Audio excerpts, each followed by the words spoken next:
Welcome back to Off the Thread Reds. This is the special before opening day, so we're going to be changing things up a little bit. We're going to have a call-in special where we will have some frequent listeners call in, ask questions about what's going on in Reds country, and try and see if our 2026 Reds can pull off a miracle. So while we're waiting on our callers to get in here, boys, what are your thoughts, feelings, emotions for opening day tomorrow? Hard to be negative about any news we have, right? Like even the Lodolo going on the IL, hard to break your spirit. Tomorrow's opening day. It's a Cincinnati national holiday. Let's go be great, shock the world, and make the playoffs. Nothing but positivity. Yeah, you can't go into opening day with a negative attitude. You got to just be excited. Baseball's back. Even when the Reds were historically going to have a bad season, everyone can rally behind just having a fantastic opening day, and the team's going to be fine this year. They'll be competitive and have moments where they look awesome. But tomorrow's just also weather-wise, John, no jinxing, should look like one for the book. So very excited to have baseball back, especially with the turn of the season. Yeah, it's not like opening day is our World Series Game 7 this year. Some years it 100% is, but it's a big one to start the wheels and see if you get them going in the right direction. And it's a fun matchup too. I don't remember one where last year against the Giants is fine. Every year it seems like we're playing someone of marginal that doesn't move the scale. Having a historic team like the Red Sox kind of feels really unique Right. in comparison to previous years. I'd agree. Gives it more juice. Two historic franchises facing off against each other. It's exciting. Plus, I mean, the Reds have so much optimism when it comes to their bats. You're facing against Crochet, heavy lefty. If you're a baseball fan, tomorrow's everything you could dream of as a Reds fan. Facing a great pitcher, you're looking at a new line of bats that performed in spring training. Let's go out there and take one to opening day and roll from there. Return of the King, Eugenio Suarez is back, right? So there's a lot to from a roster standpoint. Ellie's electric. You can be excited about McLean's, spring training, Sal's batting cleanup, right? You can point to a lot of different players and expect greatness. Ke'Bryan Hayes from a defensive standpoint, Friedel's awesome too. There are a sound baseball team, whether or not the pitching is another topic of discussion, but they should be competitive tomorrow, and they have an all-star pitcher on the mound who should be able to bring the juice in his own way, hopefully. Yeah, I'm really curious to kind of see. We were talking about this prior to recording. I'm curious to see what it ends up being, especially this first game. I feel like in opening day games, it's either you score offensive, your offense is going off the charts, right? The end game's 8-10, and then there's other games where pitching's going to be dominant. I really think pitching's going to be dominant. I'm kind of feeling Mark's bet from last episode, no runs in the first inning, but I'm just really curious to see who in our lineup is able to kind of move the needle. Let's not pull a normal Reds opening day where we start hitting in the seventh inning. Let's start swinging it in the first or second. So it'll be interesting to kind of see where we go from there. But before we kind of get our caller in here, what are your guys' final thoughts on how our rotation is ending up with Lodolo being put on the IL? I mean, it's not ideal from what we were looking at on our first episode. I had Hunter Green number 1 and Nick Lodolo number 2. So those are the first 2 to go. I mean, I do have some belief in the guys that we got to pull in. I said I was high on B. Will. I still am, and Rhett Lauder. But I expect them to have a little bit more bumps in the road than we would have had with Hunter and Lodolo. So it's just weathering the storm, winning games when you get good outings, having the bullpen pull through. And then if you are going to lose on a bad outing, then just lose by 10, come back and win the next day. Yeah. Go ahead, Mark. I think from my standpoint, if you had a things to avoid list, Hunter Green is probably number 1 of injuries, and then Lodolo would have been, I think, 4 maybe. I think Ellie and then maybe Suarez or another position player getting injured, and then Lodolo, McLean, 'cause we don't have Blister. another second baseman. Yeah, right. So like, I think him entering the season on the IL obviously is growing for concern, especially because now it puts more, I think, stress and all of those guys that are Burns, Louder, B Wills, all on innings count to an extent, right? Like it puts them in a tough spot that we're going to eat up potentially a lot of their innings early on because the starting pitching is kind of at a deficit to start off the year. But no, it sucks. I see them at max, like 140 innings. If they stay healthy all year, that's the absolute max they could get if they're not missing starts. I've talked myself into a complete spin zone on this, mostly because I looked at the timeline and we realistically can get back Lodolo after the first 2 series in Texas. So you can get him back versus the Rangers. If you can survive, what is that, 6 games? We're talking about 6 games over the course of 162.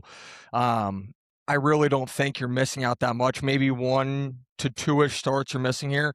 Franco, I think, is going to step in, and I was happy to see we brought him up, mostly because if you look at the amount of starts that we had from or the length of our starts from our starters in spring training, none of them were going past 5 or 6 innings. I think Charlie made a great point in an article. I don't think a lot of our starters are going to go deep into games early on, so having a guy like Franco to be able to build off of those middle innings, give you 2 to 3, I think that's going to be huge. Lodolo, realistically, like I said, coming back versus the Rangers, if you can play good baseball for 6 games, I don't think Lodolo's injury, barring it doesn't happen again, affects you too much. So I'm going to try and stay positive when it comes to that regard, but as we've touched on before, you're still missing a huge piece. Anytime your ace goes down in Hunter Green, that's where you're really getting screwed.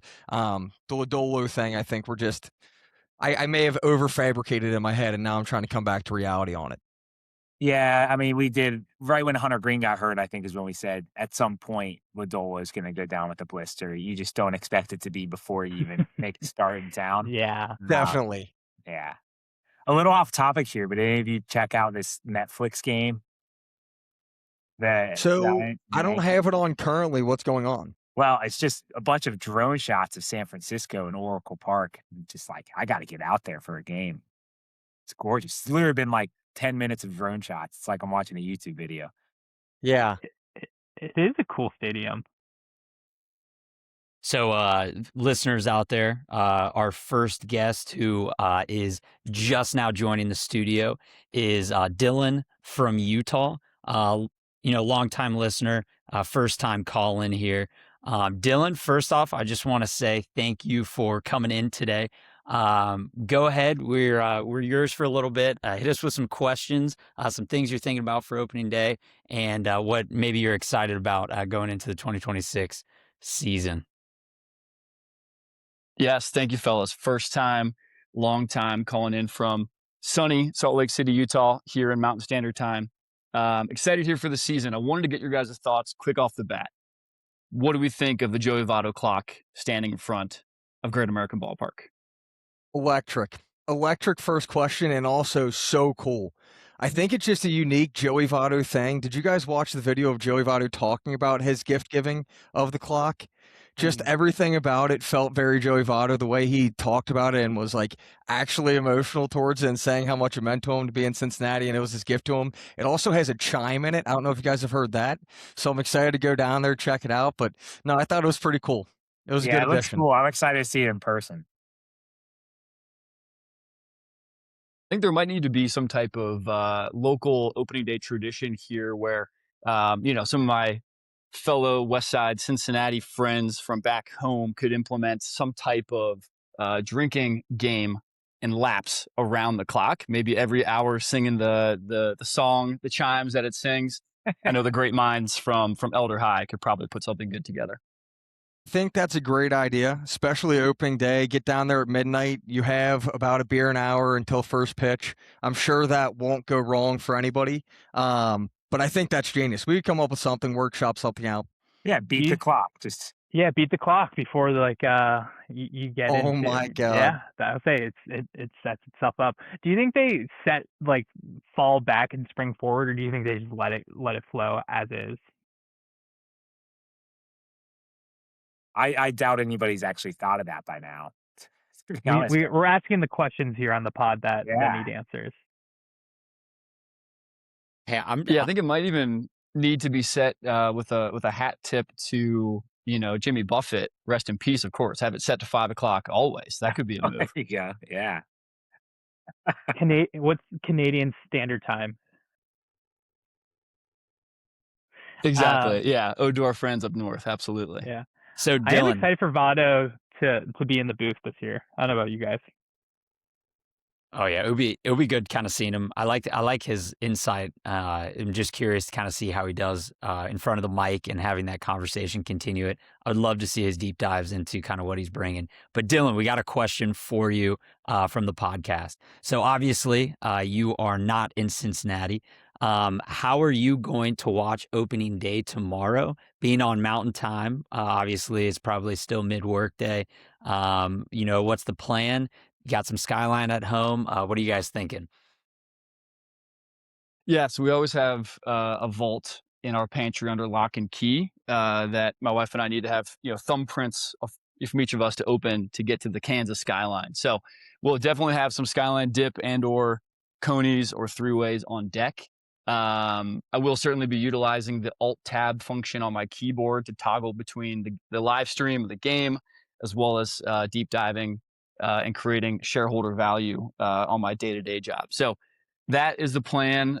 Really excited. Obviously, wish I could be there in person. The scene, the vibe, the music, the drinks, the sun always seems to collide together for opening day, and I think every school should have that day off, in my opinion, so everyone in Cincinnati can go visit and embrace the tradition. So one of the greatest traditions in all of sports. Certainly the best opening day tradition in all of the MLB. Dylan, I have a question for you. Not many people know this, but as a retired coach yourself, is there anything specifically you're looking for tomorrow from your lens?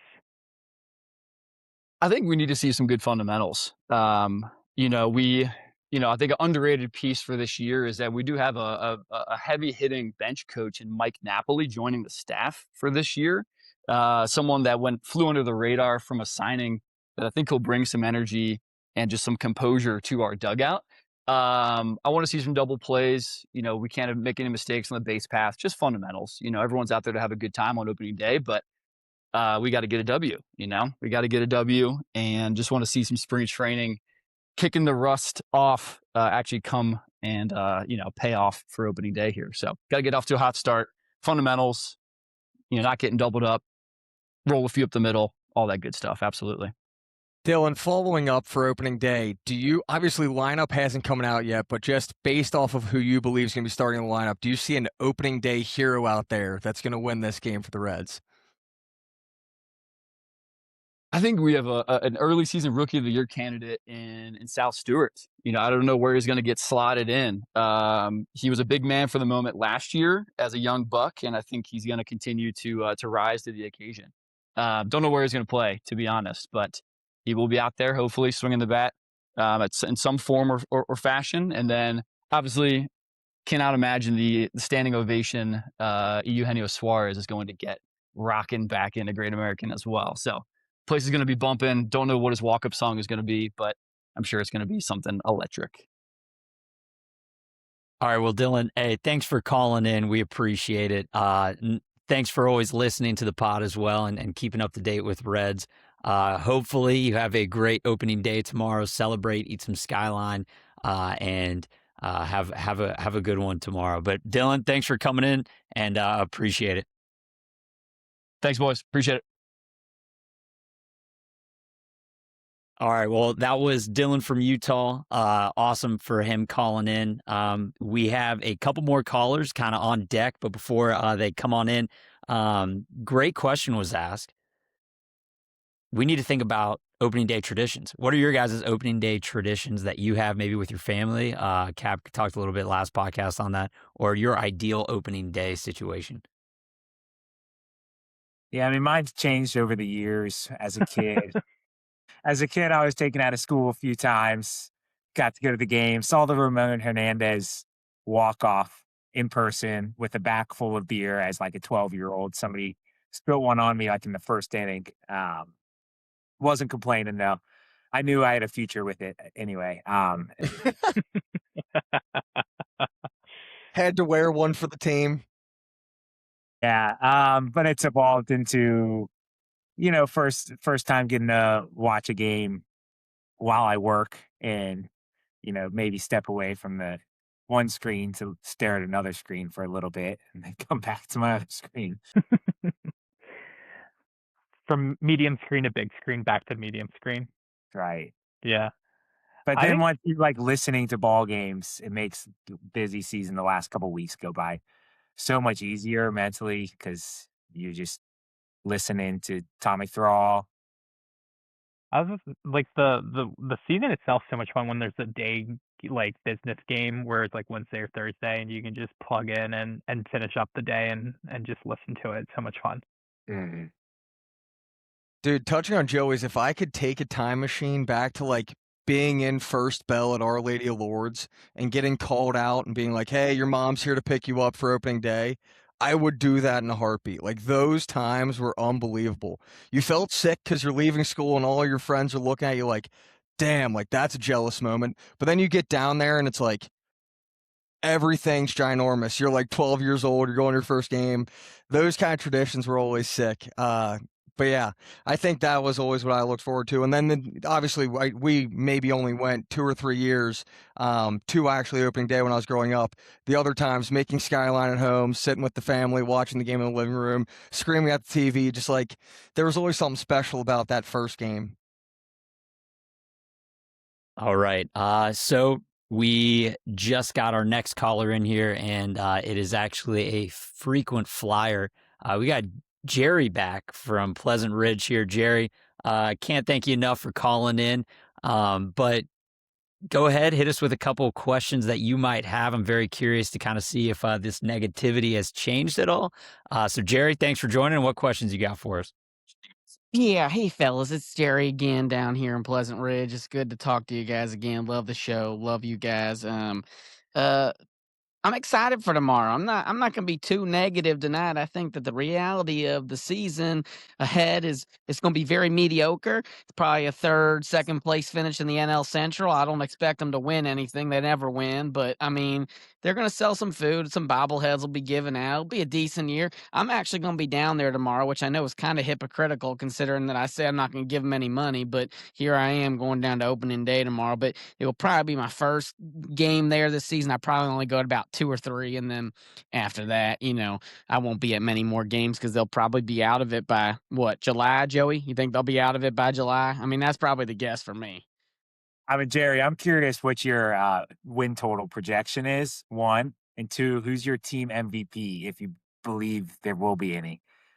Yeah, I mean that is the serious question, Joey. How many, if there will be one, is the good question. I honestly think Matt McClain's going to have a bounce back season. He's really hitting the ball down there in Arizona, isn't he? He was, yeah. Led in like every category offensively across Yeah. the entirety of spring training. He's been very impressive down there. I do think we're going to win about 82, 83 games. Do you think that gets them in the playoffs? No, not It this got him. year. It got him in the No. playoffs last year, didn't it?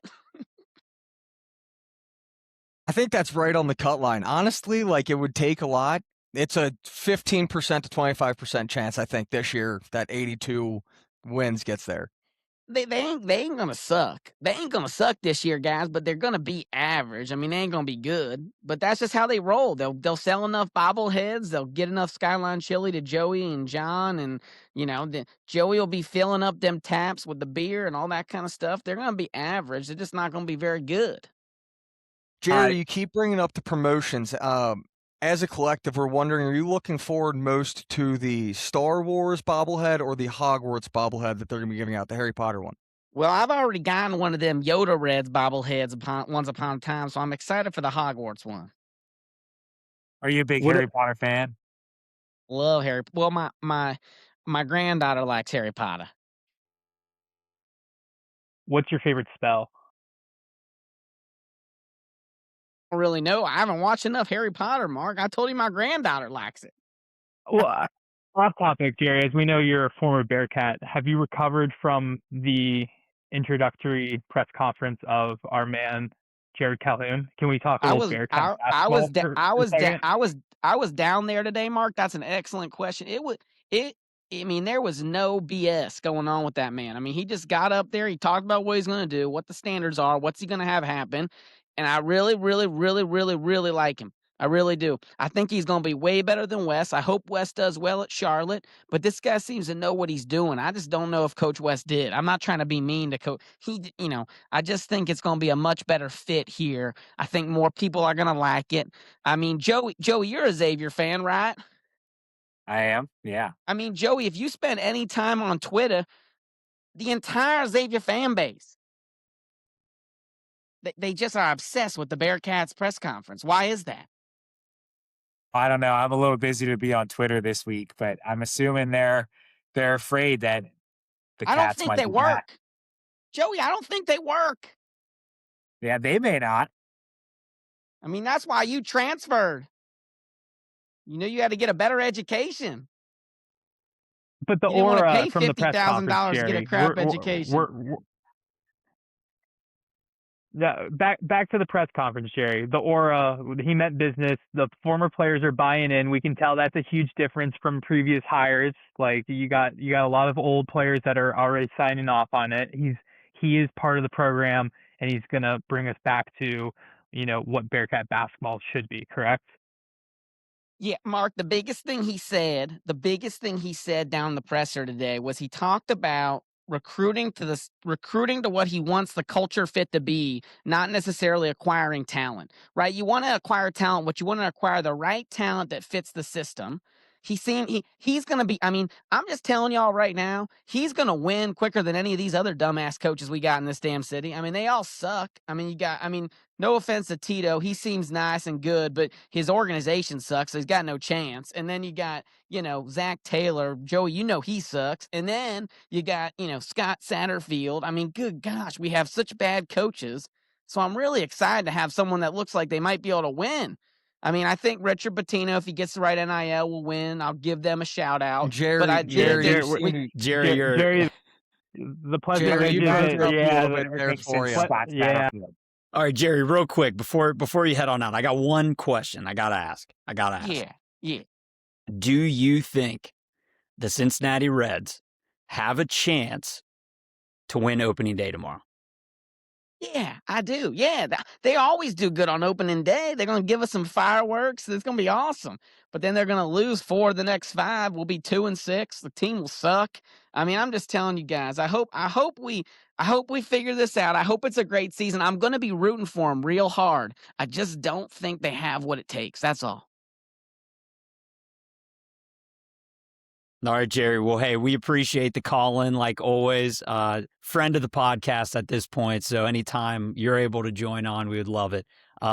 Jerry, enjoy opening day tomorrow with the wife. Get down there, grab yourself some Skyline, a couple drinks, and soak up the sun because the weather's going to be beautiful. Are you bringing your granddaughter to opening day? We are not. We're not. It's just too much work, but we'll get her down there this year. Hogwarts bobblehead night will be the night, There you go. Yeah. All right, Jerry. guys. Well, hey, thanks for for having joining. me on. Hey, go Reds, and most importantly tonight, go Bearcats.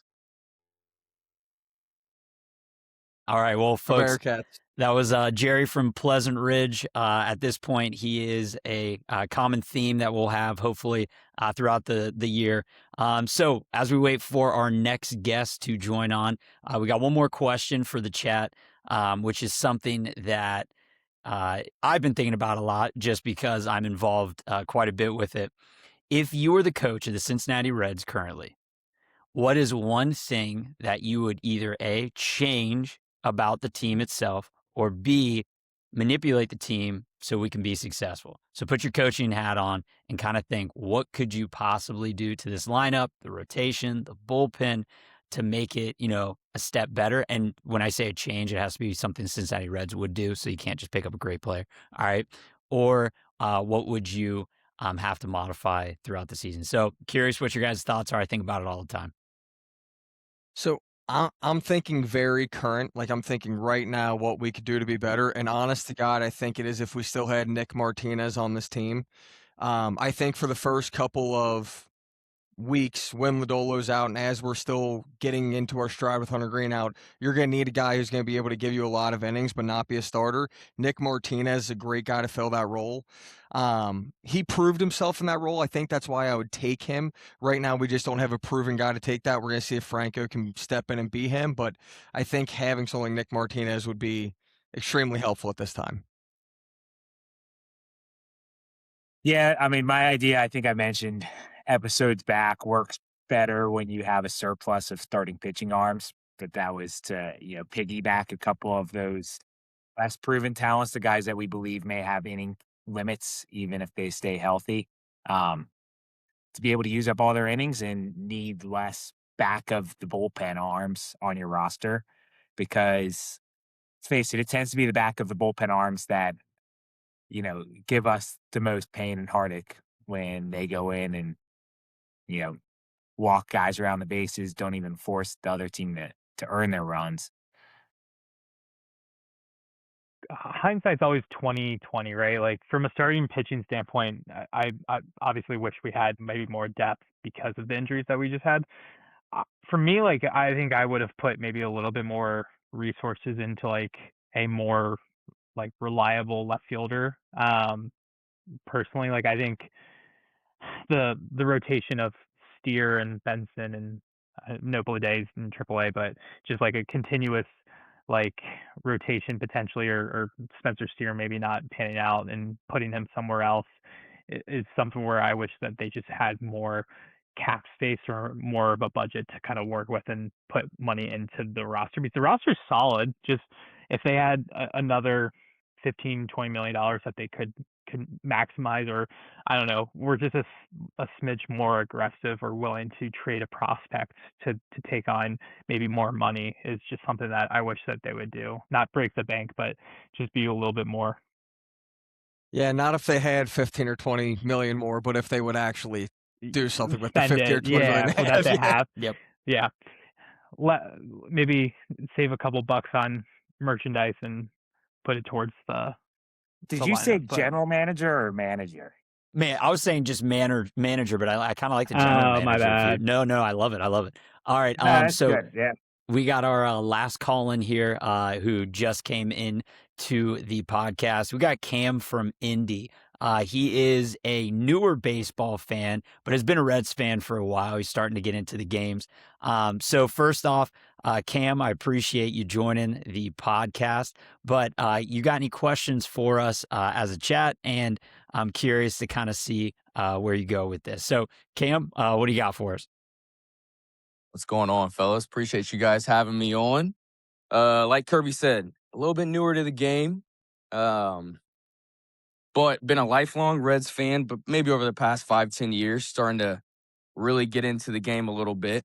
My question, I'd like a yes or a no to start and then explain yourself, would be, do you guys feel that the bats can carry us until reinforcements show back up, whether Lodolo's out or he's not, but specifically until Hunter Green gets back? Do you think the bats can carry us, or do you feel like we're going to struggle out of the gate? Thanks for joining the call, and happy to hear that you're getting more into the sport. Always love more baseball knowers joining the fan base. I want to say maybe. I feel like I'm definitely not confident enough to say yes, but I don't want to be a downer and say no, we're going to be 10 games under by the time Hunter comes back. So, I mean, I wouldn't say carry is the right word from my perspective, but they might be able to keep us alive um, until he gets there. Cam, welcome to the fanhood. I'm sorry for the pain that you're going to endure as a Reds fan, as all of us know. To kind of piggyback off of Joey, consistently, I don't think we can rely on the offense. I know there will be times where they'll score, I think, like 14 or 15 runs and they'll look unbeatable. And then there'll probably be times where you're seeing a lot of strikeouts amongst the group. I think they'll show flashes that you can rely on them. And then the next game, any sort of confidence will be kind of washed away. But they'll manage to keep us afloat. And I think to a lot of people's kind of insights on the team is that they'll be competitive day in and day out, but whether they get the job done is another question. John, what do you think?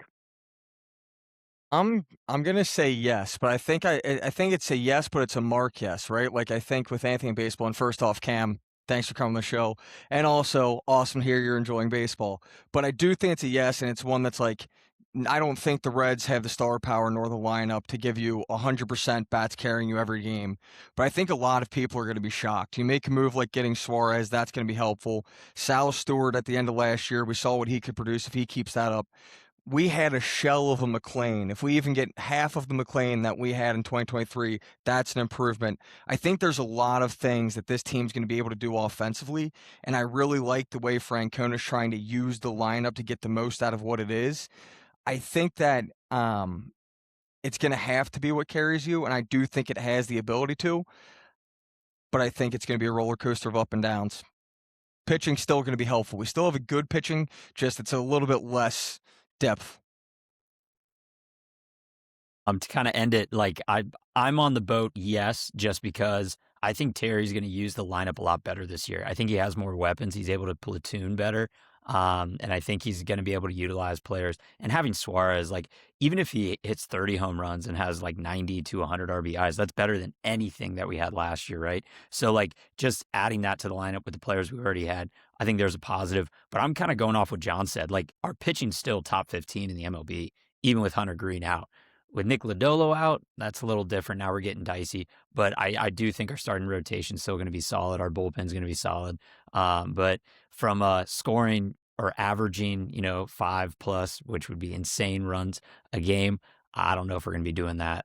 So I'm curious to see. Also, I think our defense is going to be a lot better this year. People don't realize. I think our defense is going to be a lot better this year. Appreciate that. I mean, I agree really with all of you guys, but John, I think the mentality is really what I'm looking for, right? Like, we've got, over the past few years, it's been we have young talent this, young talent that, give them at bats, give them this. Like, made the playoffs, played the best team in ball last year, right? Got your butts kicked. That's just 100%. what happens, right? Like, all right, you got that under your belt. Like, you kind of got over that hump. Now it's like, let's get over the next hump, right? Like, Hunter Green's coming eventually, hopefully, get back to 100%. But, like, we've got all this talent. Like, it's time to showcase this talent. Like, get up to the plate, put the ball in play, and, like, let's showcase this talent. At some point, it's got to be, now or never. It can't be next year or the year after that. Like, get up to the plate, play baseball. You know how to play, use your talent, and let's go. Let's rock. 100%. And if you look at spring, and obviously you can only take spring with like a grain of salt, right? Everybody always says spring's not on your baseball card. It's all your stats from the regular season, right? But we had, just from our outfield, we had 4 players hitting over 300, not including Steer. Steer's going to be a jack of all trades. I'm not dedicating him out there. All 3 of them had over a 1.0 OPS. 2 of them had over 4 homers. Just, I think for a weak link, if we're looking at the outfield, and especially from the bat standpoint, I think our infield's going to be awesome. Having that production and JJ Bleday as a backup in AAA, if he continues what he's doing, I have a huge feeling that Rhys Hines at some point this year is going to be an addition that's going to be helpful to the team as well with everything he's been doing. So I think the bats do have the ability to carry you. It's just like you said, Cam. Do you have the time to nut up or shut up, right? You got to step up to the plate and do it. Yeah, and I think a lot of what you're talking about when you're saying when does potential finally like meet performance is Ellie. When Ellie came up, we think this is maybe an MVP candidate, and he's so up and down through a lot of these past 2 or 3 years. We need to see him be like top 5 in MVP voting worthy. That's what he's expecting to get paid when he gets his big contract, and I think it's time that he shows us that. I agree. He's the head of the snake, right? Like, when he's the best player on the team, like, it's time to be, like you said, top 5 in MVP voting. And really his mentality should be, I'm going to go get that MVP this year. That's what I'd like to see from him, honestly. So, Cam, I actually have a question for you, being a newer fan of the Cincinnati Reds, and it kind of goes into what you were just saying. So it's a 2-parter. First part, what is the most frustrating thing as a newer Reds fan that you notice about this team throughout maybe the past 2 seasons? And then on the positive side of that, what is something that you're most excited for about this team going into the 2026 season? Yeah, I mean, I think it kind of goes back to a little bit about what I'm saying. Being a newer fan to like the game is like I see the talent. We're just not able to like finish games, you know? And we see that at the end of the season, that really comes back and bites us in the butt, right? 2, 3 games here, right? So I guess that's the most frustrating. And really what I'm looking forward to is like, let's finish these games. Or, you know, these teams that we really shouldn't be losing to, you know, let's put them away. We shouldn't be losing series. Cam, follow-up question here for you, a little bit more just as your fandom for the Reds.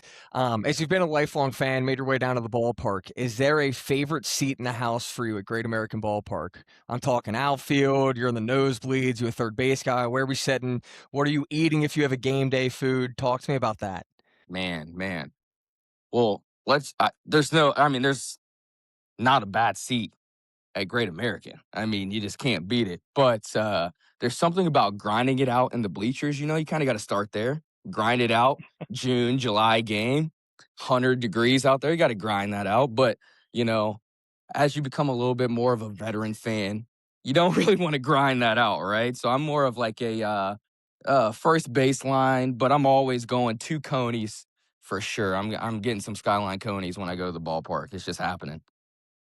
Yeah, I think first baseline's best spot to be, you know, somewhat in the vicinity of the Reds dugout.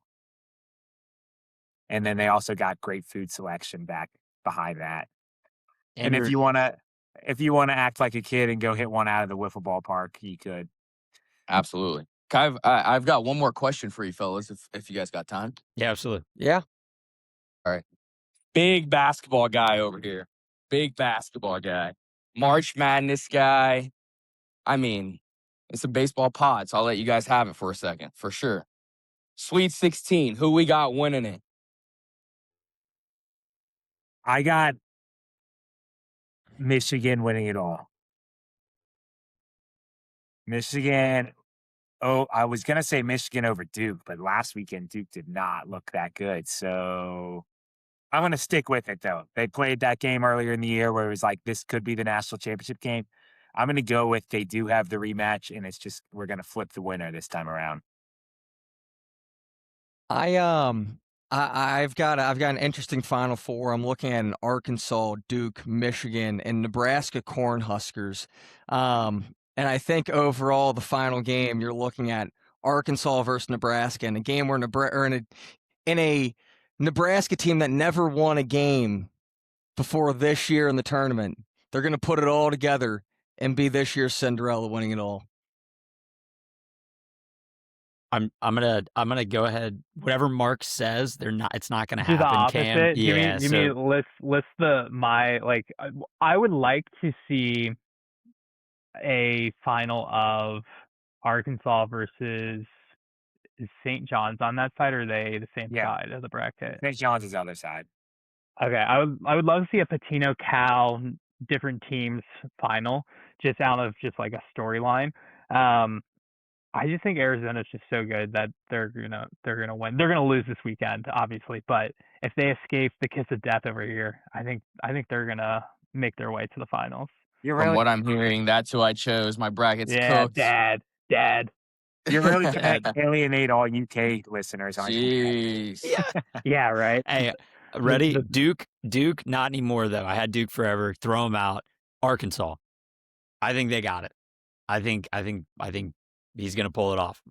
They got talent, but there's a lot of good teams, and I think there's a lot of good stories too as well in that Sweet 16. Veteran coaches, some new guys. So it'll be interesting to see. Yeah. All right, Cam. Yeah, well, hey, thank you. Looking forward to that Friday night. I think it's the St. John's Duke, and then right after that is Michigan State UConn. I mean, that's like a Final Four in a 9:45 Michigan State UConn. Yeah. I think it's the most expensive Sweet 16 tickets ever. I believe that. Yeah. For good reason, yeah. The coaches alone draw you in of those 4 programs. All right. Well, appreciate you, fellas. Cam, thanks for joining. Opening day tomorrow. Let's go, Redlegs. Let's go. Let's run it. Thanks for joining, Cam. Appreciate it. All right, well, that was our fan call-in episode. I hope everybody was able to enjoy that. Before we leave, I'm just going to end with one thing, and I would like for you guys to kind of join in on this. Going into the 2026 season, springtime's rolling around, weather's getting nice. We're going to be going to a lot of baseball games this year. What is one thing that you guys are looking forward to in this season, and it can't be Hunter Green coming back, can't be making the playoffs, can't be any of that. Let's just go full nostalgia here. What is one thing you're looking forward to about going down to the ballpark?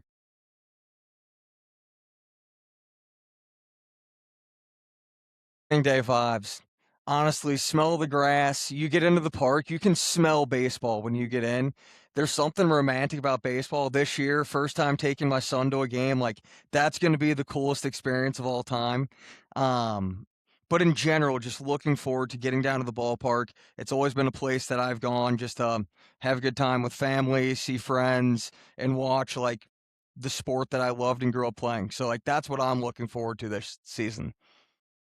I think there's just like that like nostalgic feeling. Like I know tomorrow's gonna be a little bit warmer than usual, but like a crisp like March day like brings back a lot of like memories of like going to the ballpark with family members over the course of the years, and just, like as we get older into the next phase of life, like John mentioned, like bringing the new generation of Reds fans is probably a cool feeling.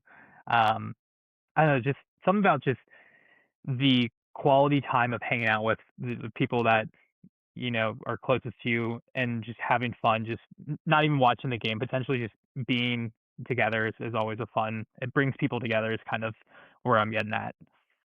Yeah, I'd say it's hard to pick one thing about getting down to the ballpark to appreciate most, but it's all of them, and especially like getting down there on a weeknight in the summer and getting out, enjoying the weather, um, getting in just like a very alive atmosphere. We had a harsh winter here in Cincinnati, so looking forward to some summer days at the park. And when they bring cool post game events, and you know was it they have the mental the was it Oz, He's the fifth he's act. the fifth He's act, the fifth act. yeah. So when they do cool things like that too, it's hard not to be excited to go to a Reds game too. Wait, what is this? Oz the The mentalist. mentalist, the guy that like Yeah. will like read your mind. He's doing the show. It's like like they did the clips where he like did it This is for not He like goes to Not like Dr. Oz, right? No, oh this no no guy goes no to all the NFL teams and does the like, hey, like stand up and Joe, if you're gonna do your third route, who are you throwing to? And he's like, I'm gonna pump fake to Jamar. I'm gonna look to T, and then I'm gonna dump it off to like Mitchell Tinsley or something. And then he like has it all written out and like flips over the whiteboard, and it's like Because he everyone, reads. yeah, Okay. yeah, it's dude, fun. yeah, Joey, if you have not seen this guy, it is actually like crazy the stuff he does. And the reaction to the players is pretty Or sweet even too. fun, yeah. Okay. But yeah, he's the fifth act. He worked just as hard, if not harder, than the most from the front office this year. Hey, we're in a good place. We're in a good place. Hey guys, all the listeners out there and everybody that's going to listen to in the future, opening day in Cincinnati is a special day. It's a citywide holiday. Everybody's going to be going down. The one thing I always say is, every season starts new. It's what you bring to it at the beginning that kind of shows how much you care, and Cincinnati cares a lot. So, Cincinnati Reds, if there's any front office people listening, Just Nut City's got your back. So spend some money, please, and make this a winning franchise once again. Besides that has been Off the Thread Reds. Thank you all for listening. Don't forget, episodes drop every Monday and Thursday. And like always, make sure you are checking us out on social media. That is at OT Thread Reds. And go Reds.